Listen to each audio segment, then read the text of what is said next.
Welcome back, everybody. This is Ryan Keller here, the Executive Director of Thrive West Central, and I have a very special guest with me today. This is very special. Thank you. Very special, very special guest here. Mayor Clint from the city of Sullivan is joining us today. Thank you so much, Mayor. I really appreciate it. Well, thank you very much for the opportunity. It's always very fun and very enlightening and very inspiring to be able to talk about our communities here in West Central Indiana. So I really appreciate the opportunity to be able to come talk with you today and the rest of the folks that might be tuning in. Yeah, no, I really appreciate it. And today, this wraps up our last speaker series with Resilient, our Resilient plan. If you recall, that is our plan that we did through the Economic Development Administration for the last 2 years. We're putting the finishing touches on it and rolling it out right now. And that really captures our region in West Central Indiana's most pressing issues. And it's a very heavy data-driven plan to act as a catalyst to kind of get the ball rolling in each of our communities to start kind of tackling and addressing issues that are going to help with long-term economic stability and prosperity for all of our citizens. Yeah, absolutely. Economic prosperity is really, from a mayor's standpoint, it's all about community development. And I know we have several pillars in this plan that kind of recognize these things and the issues that we're facing. And they're all key, right? And there's not one subject that's more important than the other, right? Yeah, that's I always say in the mayor's office, it's like somebody hands you the puzzle when you buy it new at a store and it's in the box. All the pieces are there. It's just up to the mayor and up to a team of folks that are all out the region to be able to start to connect and put all those pieces together. And that's what we kind of do every single day. So yeah, looking forward to chatting about all these topics and really excited about the future of West Central Indiana. Yeah, me too. Me too. I mean, I get excited. I love this kind of work. I love the work that we're doing here at Thrive. I love the work I'm seeing in all of the communities. And so this is just a really great opportunity for all of us here to kind of, work together on a large scale kind of initiative, but then also have that individuality within each of our communities and where we want to start. Sure. You mentioned that a lot of what we do is like that big puzzle and, kind of putting those pieces together. And the nice thing about the Resilient Plan is that it's geared really towards everybody. So local government has a role, our private business sector has a role, but then even just everyday organizations and citizens, community groups, they all have a role with this plan. So if you haven't seen it yet, now is a really great opportunity to go to thrivewestcentral.com/resilient and really check it out. And then, start to identify what is something within my community that I can kind of start, putting some of those pieces together on the table. Well, here in West Central Indiana, we all kind of partner with each other, right? From communities to communities. And obviously we utilize Thrive, which is, kind of the mother organization that kind of unites us all.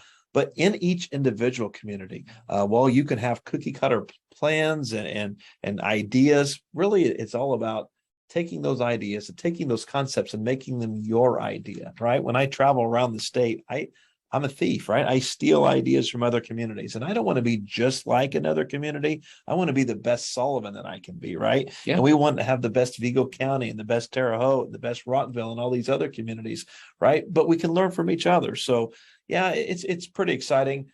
We talk about the partnerships amongst each other, but I think there's a lot of opportunities to create partnerships within your own community. Whether you're a county commissioner, whether you're a mayor, whether you're a state senator, whether you're in the private sector, whether you're in the political side of things, it doesn't matter. Building that consensus of folks and partners, whether it's folks in our healthcare, because I know that's very important in my community, increasing the quality of life, whether you're cutting a ribbon on a new city pool or maybe a plaza or whatever the case may be, integrating that. Making sure you have population. I always say it can be a complex position, the mayor's job, but at the end of the day, it's real simple. Every city needs citizens. Every business needs customers. Every employer needs employees. Every church needs folks in their congregation. Every civic group needs members. At the end of the day, it's just people. It's gathering of people, making sure those folks have the skills they need, making sure the common denominators, they all need a roof over their head. So making sure there's quality housing. It really is, I know the folks in economic development might not want to hear this, but I'm not a big fan of the word economic development. because I'm a big fan that I'm a big believer, excuse me, that community development actually leads to the economic development, right? When you basically build the base, right? You can't build a home without a foundation. So when you start to develop your community with the pillars that are pointed out in this resilient plan, and then I appreciate the folks that all came together. They put a lot of time and a lot of effort to have a comprehensive plan. And what I'm excited about with this plan, it's more than a plan. It's more like a playbook, right? That's right. Actually implementing these things. We all live in communities that have these comprehensive master plans, and I used to call them, they were good doorstop holders, right? They would kind of hold the door open. But I'm glad the fact that Thrive has kind of taken the bull by the horns here and saying, let's get all those ideas off the shelf, let's blow the dust off, and let's actually start step by step implementing these things in community development all over West Central Indiana. Yeah, absolutely. And you're spot on with a few of those things that you've said in there is it really does take a village. I mean, it's no one position. We are our brother's keeper. We are. It's no one organization. It's no one group. It's really all of us, and it's all of us working together. We may not always agree with each other and how we need to accomplish said goal. But, the nice thing about resilient is I think that we can all come together and kind of agree that these are all issues that we need to figure out how to address and how to work together on. And Absolutely. So it starts to give us that foundational common ground, which is usually where we have to start. When we work on big projects, or we work on, change within our community, is we have to find common ground that we all agree on to start building upon. Because if you can't ever get to a place where you can just find that common ground, it sure makes it really difficult to get started. Right. So it takes a village. And this is what we're kind of after here at Thrive, is uniting everybody under that common vision, that common goal of saying, all right, how do we make this a really phenomenal place to work, live, and play? And I agree, this is a playbook, and it's not going to give you every single bit of detail, but it's going to give you enough information to kind of say, all right, now we can get started. This is our catalyst. Yes, and that's what gets me excited, is we haven't laid the roadmap out so in such a detailed manner to where you feel like you have to go down this path only and do it this way. Right. What we have given you is we've given you all the tools. We've we've given you the car, we give you keys, we filled the tank up with gas. You've got to drive. You got a licorice dispenser from the top, you got your snacks, you got your drinks, you're ready to go on this road trip. And so now it's time to get everybody into the vehicle and say, all right, let's start going and figuring out how we're going to get from point A to point B in the best way that suits our community. Sure, absolutely. And you mentioned the word change, right? Our communities are changing. What nothing stays the same, right? I always use this analogy. I didn't realize my daughter was 21 years old until I looked at her second grade picture. I was there every single day. I saw her change before my eyes, but I did not realize the growth, right? Until you take a step back and look. So the bottom line is our communities in West Central Indiana are changing, and it's up to us to decide, are they going to change for the better, or are they going to change for the worse? And now with this resilient plan, we have a chance to essentially control our own destiny, right? Yeah. The communities that invest in themselves, others will invest with you. And if we don't invest in ourselves, shame on us. And we shouldn't really expect anybody to invest in us if we're not willing to take those first steps. So building those community partnerships are amazing. It's like the mayor can lead a vision for a Sullivan City pool, but I'm not going to manage the pool. I'm not going to jump in the pool unless I have to. I guess I could try to save somebody. But it's putting people that are passionate about swimming, about water aerobics for seniors, about kids having a place to go during the day. Some folks say, well, gosh, it's nothing but a big babysitter. Well, okay, it is what it is. It's going to play different roles to different folks. So that's just one example of a quality of life amenity that took different people coming together.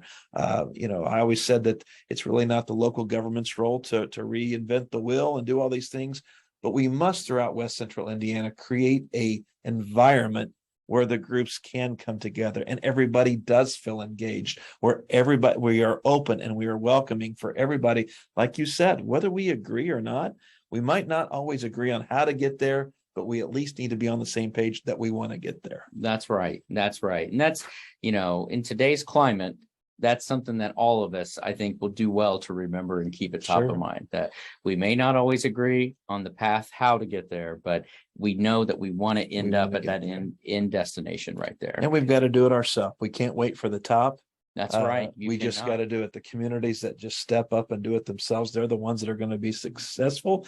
They're the ones that are going to be sustainable for long-term growth. I mean, quality of life projects and different investments are great here and there, but we have to come up with ways to be resilient so we can sustain the momentum happening here in West Central Indiana.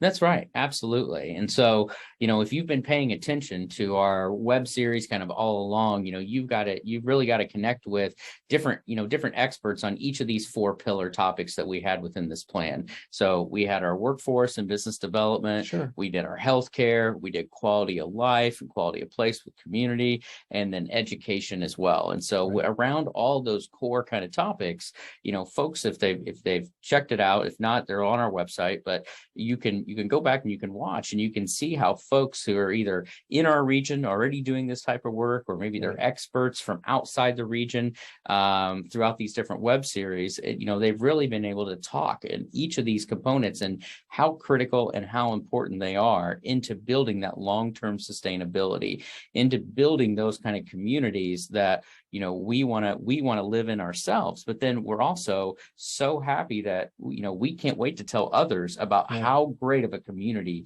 that we live in, and we create this engine that eventually becomes unstoppable.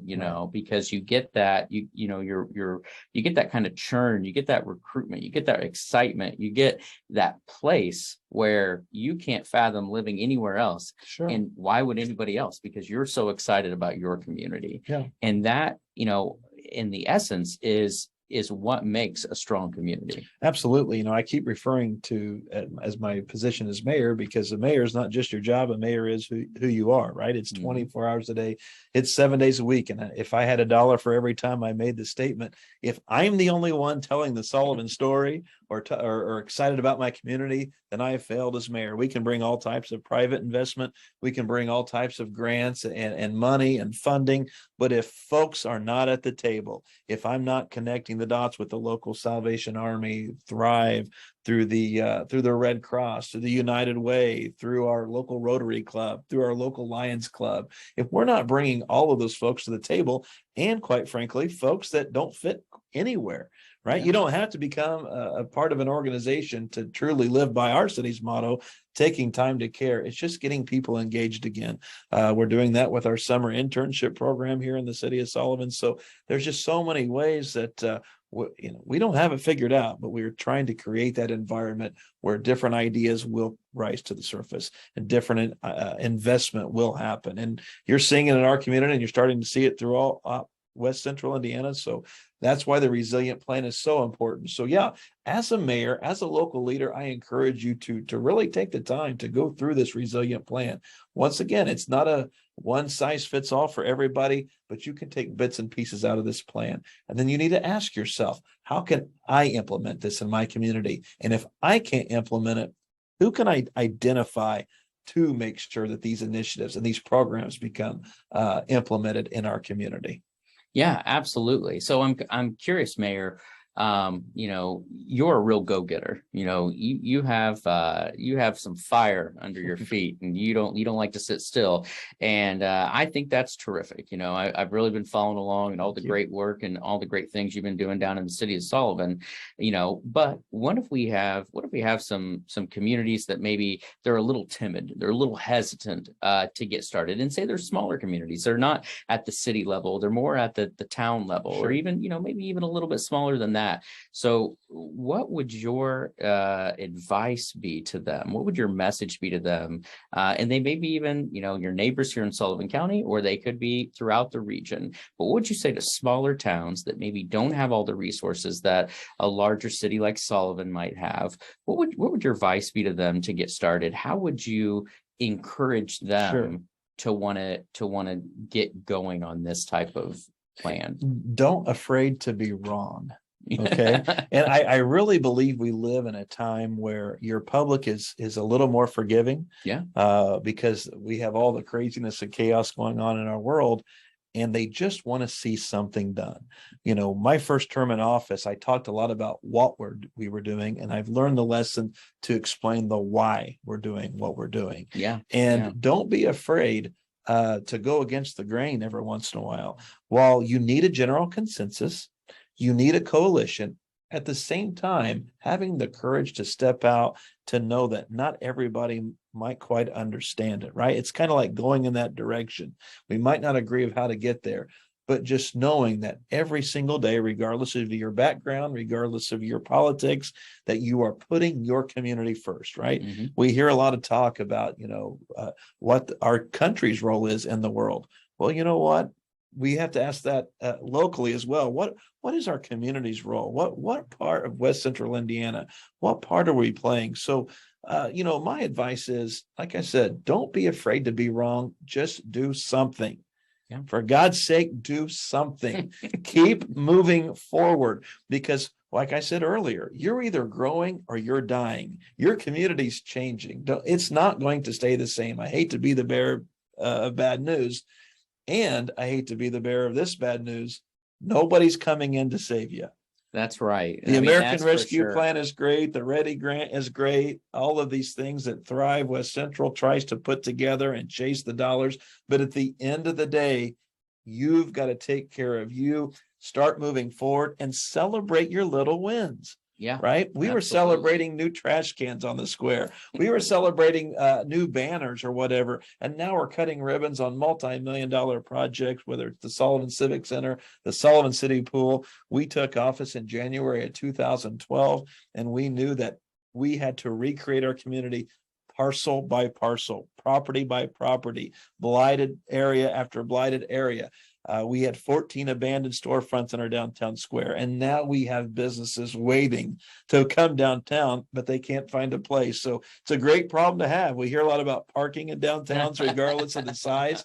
Guess what? We have a parking problem. But the parking problem that we had when we took office, there was nobody downtown to park, right? And now, so I love this problem. I love the challenge of being able to do those things and to just celebrate, like I said, celebrate your little victories all the time, because you've got to toot your own horn. Don't expect anybody else to. Be proud of where you come from. Be proud of your community, and continue to tell the story of what's going on in your community. And then Thrive picks up and tells those stories of what's going on all over West Central Indiana. That's right. We love to share in everybody's successes.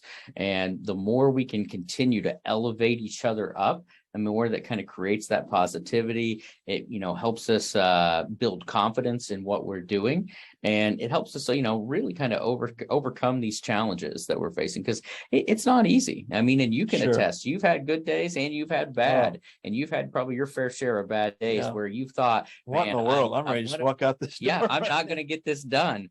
But you're persistent, and you kept moving forward, and now look how far you've come. Sure. And it's the spiritual well-being of the community. It really is. It's the spirit of the community. If you can lift the spirits of your community and get folks engaged, there's nothing that you can't accomplish. You might have 4,000 or 5,000 people in your community. If you get 10 and 15, even 5 people that genuinely care and that they're willing to be resilient, that will tirelessly work every single day and put their heart and soul into it, you truly can move mountains. Now, I will warn, sometimes the wheels of local government and government in general don't move quite as fast as I would like them to move. But you got to be careful saying, well, it takes time and eventually it'll come. Eventually it will come, but act like it has to happen today, right? You have to run 100 miles an hour 7 years ago to design the project in year 6, to discuss the project in year 5, to ask for the funding and just continue. And finally, you get to your 7th year and you're cutting ribbons and actually able to do things. But you have to work just as hard 5 or 6 years prior as you do. I think a lot of folks in our community think the mayor or the community just comes up with an idea that's great and we get started here in a couple of weeks. And that's not the case. It's building these coalitions, building the consensus of folks, but don't put off and say, well, eventually that would be nice. It might happen. Believe it's going to happen and make those first steps now, because we had a lot of tangible results over the last 11 years. But it seems like now, after all those years of hard work and blood, sweat, and tears, it's finally starting to pay off. So it's just like starting your family. At first, it can be tough, and you struggle, and you move forward. It's like starting a new business if you're a West Central Indiana entrepreneur, and it's scary, right? Taking that first step out and that risk and rolling the dice, and you're not sure, and you're not exactly making big record profits your first couple of years. Community development is no different. Yeah. But you have to stay forward. I know it sounds like a cliche, but I can't emphasize it enough. Critics are going to come. Trust me. And it's going to get personal. Trust me. And even your children will be attacked personally, but it's something much bigger than ourselves. It really is. We have a mission field in the city of Sullivan. We have a mission field here in West Central Indiana. And I am so proud to be a part of a coalition of folks that are saying, you know what, we've sat around and waited long enough, and now we're going to come together and we're going to make it happen. Yeah, absolutely. Absolutely. And I think I can speak from personal experience here, and I know you can as well, but there's plenty of naysayers when you're going out and you're trying to create change in a community, and especially if it's a community that hasn't changed a lot over the years. But, in order to kind of tackle today's problems, change is needed. And that's really what Resilient was about. Is anything that's in this plan isn't anything that really stemmed out of COVID. So this, when we first started this plan, EDA gave us this money, the Economic Development Administration gave us this money to do a long-term COVID recovery and resiliency plan. But as I really dove into this, COVID just exacerbated all of the problems that we already knew. Yes. We knew that we had problems in all this. We knew more people were going to start working from home. We knew that this trend was, you're exactly right. It just kind of accelerated it. Sure. It accelerated those problems, and it really brought it to the light.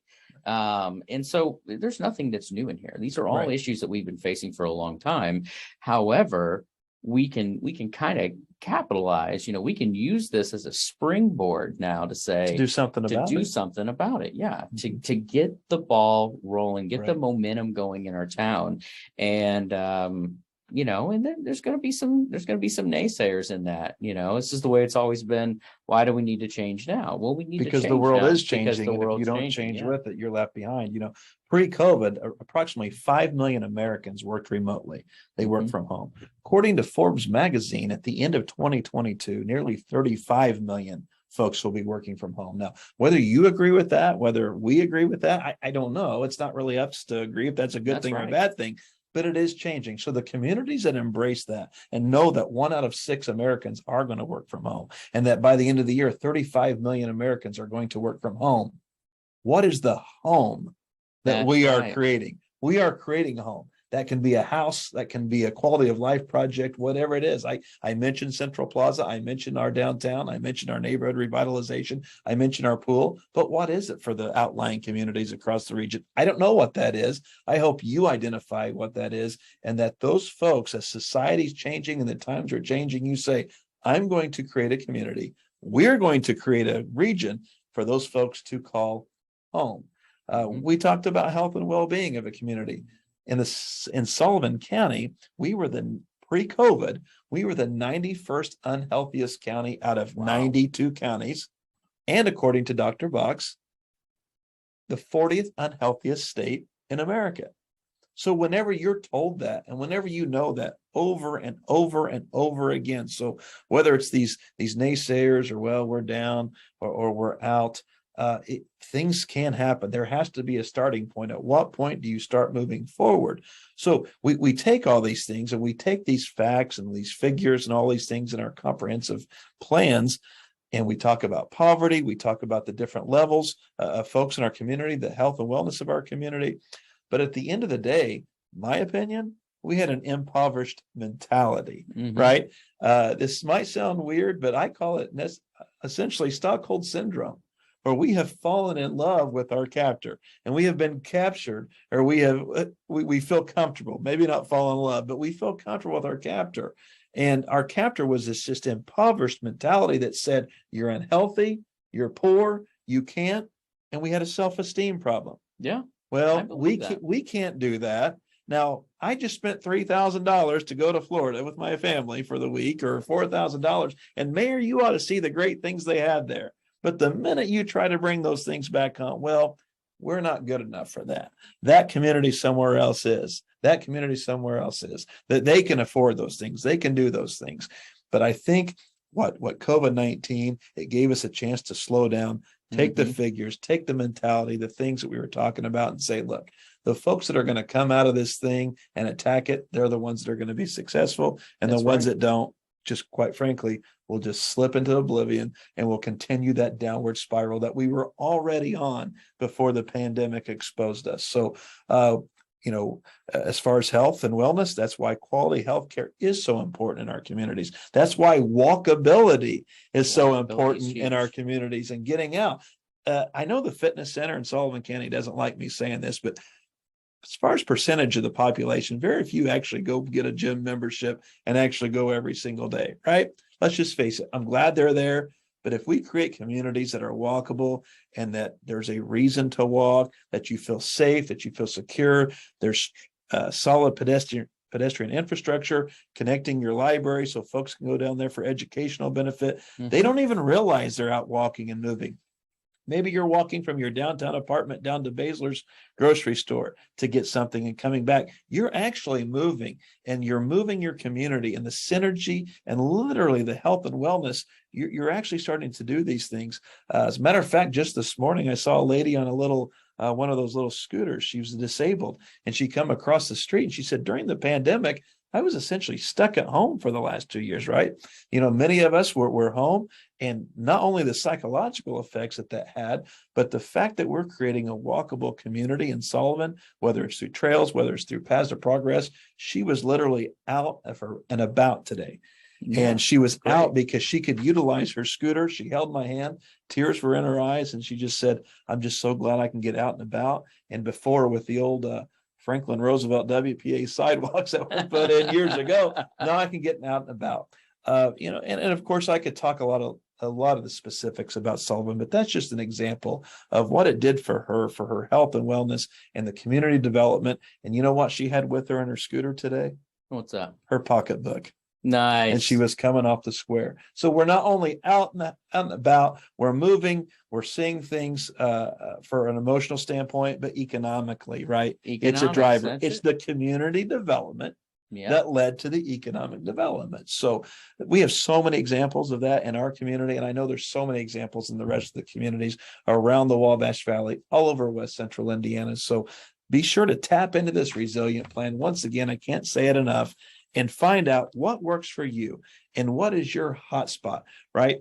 That's what we do in our community. Maybe some people are advocates of trails. So guess what? That's the group that you need to be in. You don't need to be in the overall community development group. There's folks that are advocates for our city pool. So guess what? You're going to be on the pool committee. So find out what your niche is and embrace those folks in your community and plug them in. I can't emphasize that enough. That's right. And you hit the nail on the head. Really, there is nothing that is in another community that we cannot at some point in time have in our community, in our region. You go out and you see all these different, the amenities here and there. I mean, now granted, mountains and oceans, is kind of hard to put that in here, but I got a backhoe and, we could dig a big pond, but for the most part, storefronts, things to do, though, trails, any kind of amenities like that, those are all things that we can work the problem. And we can start figuring out, what do we need to do to get X, Y, and Z here? What do we need to do to have a smaller version or a unique version of this type of activity here? Right.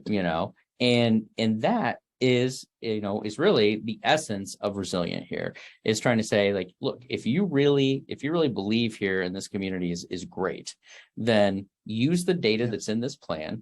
And then get together a small group of folks, get the right people at the table, and then start saying, how are we going to create this environment in which we want to live? Essentially, we're creating some of your larger community amenities with our West Central rural charm. That's exactly right. In a safer community. And we like going to the ocean. We like going to the mountains, but we don't spend 99% of our time there. We spend it at home. So creating a home, and with transportation, such an important, topic among what's going on. What we hope that there may be some future plans, not to go off the the reservation here, but maybe there's some future plans of upgrading I-70. You mentioned those communities. From where we're sitting right now, we can get to the Indianapolis airport in less than an hour. That's We right. can get out here to Holman Field in what, 10 minutes from where 10 we're minutes sitting, from maybe? where we're at right now. So that's great. We're glad that you love those amenities, enjoy your vacations, but how can we create a home where you'll actually spend and enjoy and fall in love with 98 to 99% of the time? Yeah. And I tell you what, me and my wife, so I'll give you an example here. My wife and I are both music aficionados. We love music. We love going to concerts. We love just being able to have music within our lives. Sure. And for a long time here within West Central Indiana, we have not really had a lot of access to, concerts or quality local entertainment. quality entertainment to be able to do that. We have some different venues kind of coming up here in Vigo County. We have the Mill.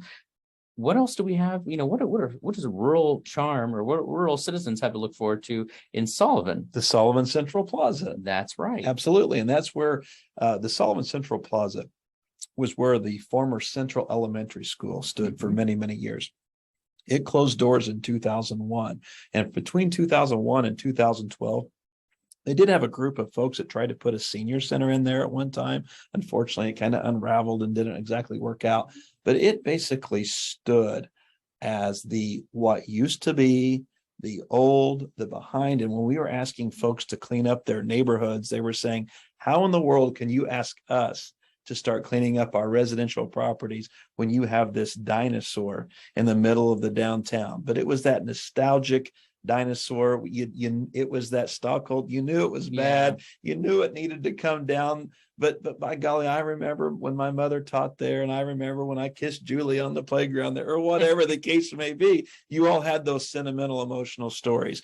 And it's where a lot of our community's character was molded, right? It's where we were educated. It's where we were inspired. It's where a hub of activity came every morning to drop their kids off school buses, parents. It came again every afternoon at 3:00. Yep. And different programs were there and different events. And it was a hub of activity, a place where we were educated, inspired by one another, from our teachers. And you can figure out the rest. It was sacred grounds, so to speak, in the Sullivan community, in the heart of the downtown area. So you tie in the downtown, you tie in all that activity. We'd lost the school that moved outside the city limits.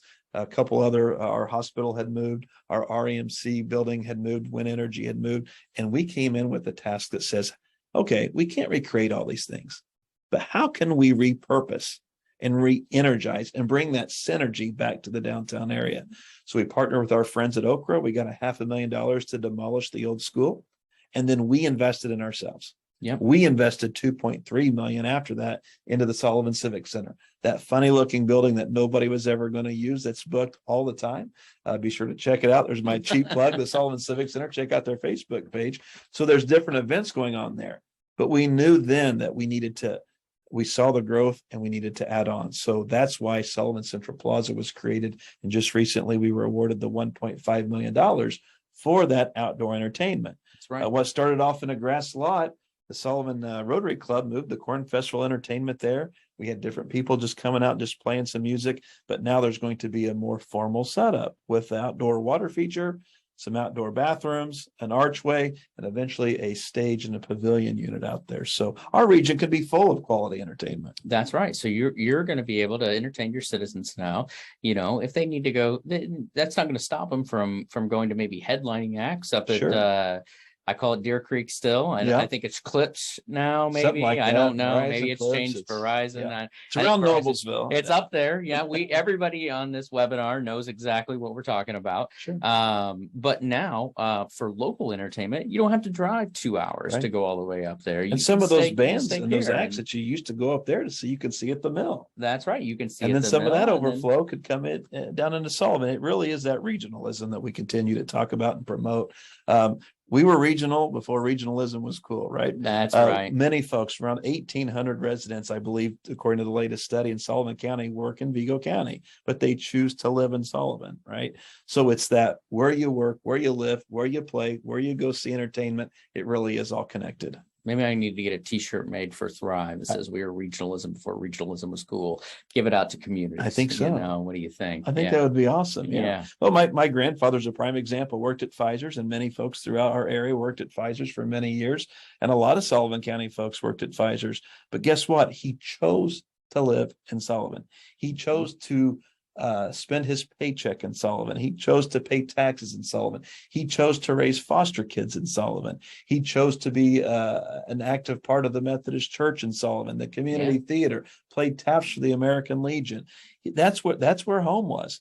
But it didn't really matter where he worked. He had a great job for over 30 years in Vigo County, but he chose to live in Sullivan. I worked in Vigo County for over 10 years, but chose to live in Sullivan. Now, the fact that it's a walkable city, I really enjoy walking 3 blocks from my home to Sullivan City Hall now. But this is nothing new. It's something we're seeing. It's the regions that embrace this and say, hey, let's connect all these dots and work together. They're the regions that are going to be successful for the future. Absolutely. Absolutely. So the constant theme, folks, that you keep hearing here is, how do we start to put all the pieces of the puzzle on the table and slowly start to put them together? You're not going to put that you're not going to put that whole puzzle together in a day, in a week, in a month, in a year, but over the course of time, through many years and a lot of hands all working together, you're going to start to build and create that picture that's going to last a lifetime. Sure. Celebrate each other's wins, because that's right. It's a big disadvantage to have a success. If we're going to have a successful Sullivan, we need a healthy Terre Haute, and we need a healthy Clinton, and we need a healthy Clay City, and we need a healthy Brazil, and we need just a healthy region, and to work together and appreciate each other's victories. Trust me, this Terre Haute Convention Center and events going on at the Mill and the new casino coming, don't think that my hotel developer in the city of Sullivan was watching these things happen. And as we continue to move forward, we were awarded $1 million for that particular project, which will leverage another $7 million in private dollars. But a hotel or a business is not going to come to a dying community, right? The community has to be thriving first, and then the rest will come. It's just kind of like our school corporations, quality education and things like that. If the population increases and we continue to invest in our communities, that will help our school system. It will help our corporations. It will help. I can't emphasize that enough, that a healthy Sullivan is important to Terre Haute and vice versa, or whatever community that you might be watching this from right now. Yeah, absolutely. We're not in competition with one another. Those days are long gone. Yes. We're not even in competition really with other regions within the state of Indiana. We're in competition with external components, other countries outside of the United States. We're in competition with other major metropolitan areas around the country. We want to attract folks who are tired of living in the big cities, who want to come to a rural region that has that charm. That's who we're in competition with. We're not in competition with our neighbors. So those days are long since past, and it's high time that we really started, we're really trying to work together. And again, celebrate each other's wins, help each other, go out of our way to say, hey, I have something that's really working great in my community. Let's go share that with a neighboring community and say, how can we help them also start to accomplish some of these things? Absolutely. It's a much smaller world with today's technology and with broadband and all the things that are expanding here in our region and all across the state, all these great things. It is such you can run the largest corporation from the fourth floor of a building in downtown Terre Haute, the largest corporation in the world, or even from a little one-room apartment in the city of Sullivan. So we aren't competing with each other. We are on a global scale, even here in West Central Indiana. Yeah, and I tell you what, just to kind of highlight of, how important this resilient plan is and how much momentum it has behind us. Here at Thrive, we've been able to really kick off and achieve 2 projects already just through Resilient. And Wow. Resilient, is it's been a 2-year process coming, and we just rolled it out at the beginning of June. But we, as the data started to kind of show early on in the process that we needed X, Y, and Z, we were able to put stuff in motion when the opportunity was in front of us. So one huge win is just recently the Economic Development Administration has awarded Thrive a $1 million grant to help with small and emerging business capital. Business access to capital for a small and emerging business is something that was a huge identifier here within our rural region. We don't have that wealth that big cities do.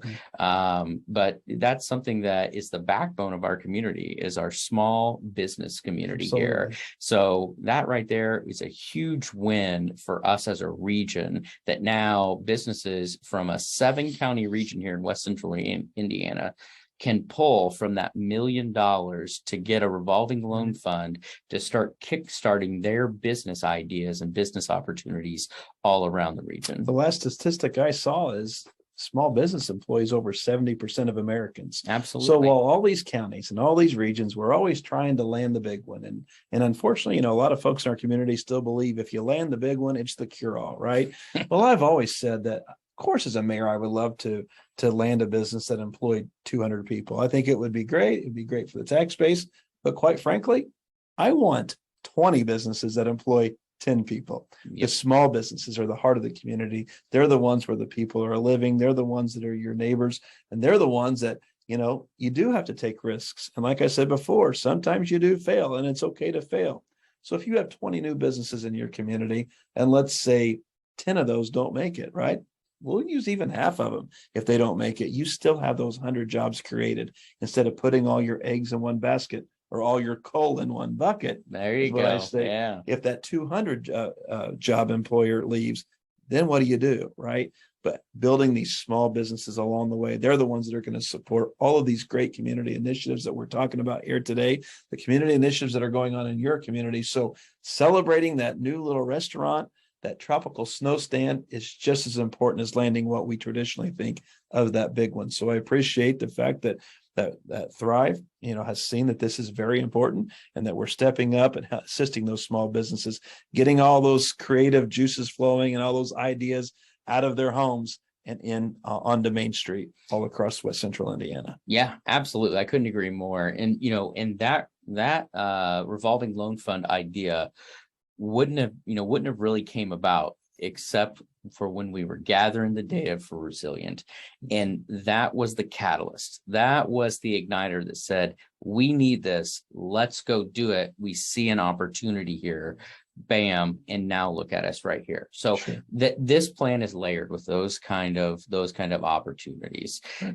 The second thing I want to point out on this kind of catalyst momentum role that we have going here is housing. It was identified in here that we had a housing issue. We had a housing shortage. Sure. We don't have enough homes to meet the demand. So even if we do land a new employer, where are folks going to live? Or if our existing businesses want to expand and we want to keep some of the population that continues to leak out of our area, and go other places, if we wanted to keep 10% of that, boy, where are they going to be living? They're going to be living with mom and dad for a while, because we don't have the housing stock. So we were able to, through the Resilient data, kick that right off and say, we're going to launch a housing study, comprehensive housing analysis of what we have going in the region. Which is what a developer is going to do if they come to your area. That's so you're kind of taking that step out and saying, here you go. Don't take the mayor's word for it or the director's word for it. Here you go. Here's the data. Yeah, here's the data. So we can work right with developers, give them the information that they need, make that case for them to want to invest in our communities, and then get that housing, development up and going. Sure. You mentioned housing, and housing is very comparable to the community. We talk about when you're traveling to these places, the ocean, the beach, or the ski slopes, these other places, but you spend a majority of your time in your community. Mm-hmm. Well, that majority of that time in your community is spent in your home. That's right. And, I think the pandemic, as a mayor, I realized we had more calls to City Hall because people were staying close to home. They were staying in their homes. I think you're seeing now when you drive around our community, people are fixing that roof. They're doing these things because they did spend so much time close to home. And now they have grown to like it and they want to spend more time close to home. So the quality housing as well is so important. And the amenities, whether we're working from home, whether we're close to the ball field, whether we're close to these things as we're trying to raise our kids. So 98% of your time is spent in the community where you live, and probably another 98%, maybe, I don't know, I'm on the road a lot, I'm traveling a lot, maybe 70 or 80% of my time is actually spent at my home. So home has never, ever been more important than it is today. And once again, like we said, every city needs citizens, every business needs customers, every employer needs employees, every civic organization needs members, and we could go on, and they all need quality housing. So great first step. I know everything we do in the Sullivan community, a lot of folks say, well, that's great, but that's the mayor's version of it. It's his word, but it's so great to have that data. It's so great to be able to hand that to somebody and say, don't take our word for it. Here's the numbers, and we need you to come partner with us and invest so we can provide quality housing for all of the communities throughout West Central Indiana. Yeah, absolutely. Absolutely. So those are two really great opportunities that are just coming right out of this resilient plan, right off the bat, just hot off the press and getting moving. And now I'm really excited about what's going to happen next.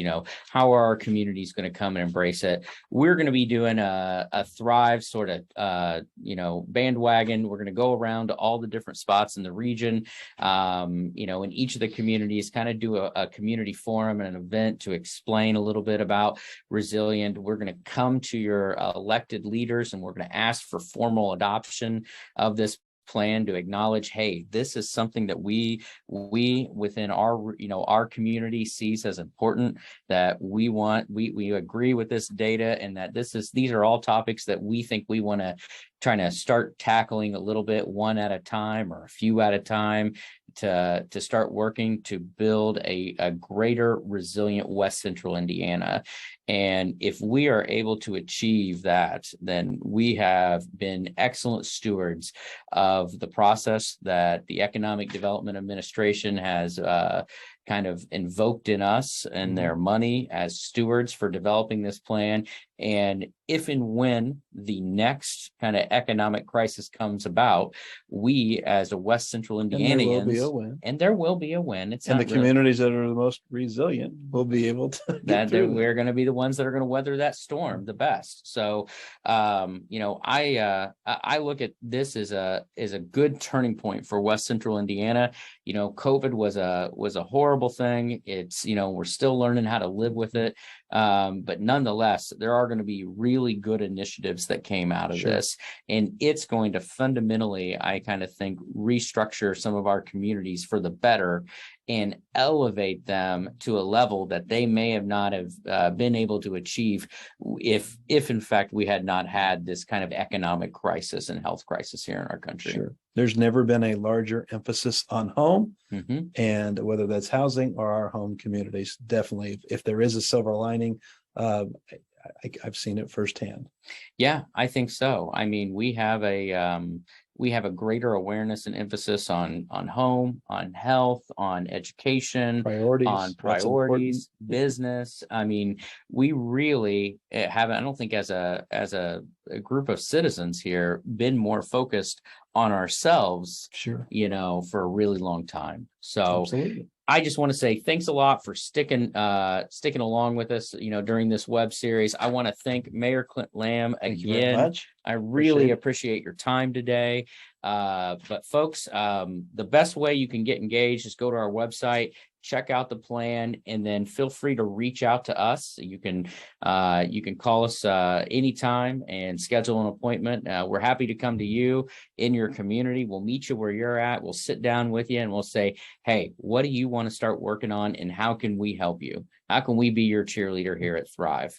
Because it's all about working together. Absolutely. Thank you for joining us during this series. Thank you for everything that you do for your communities.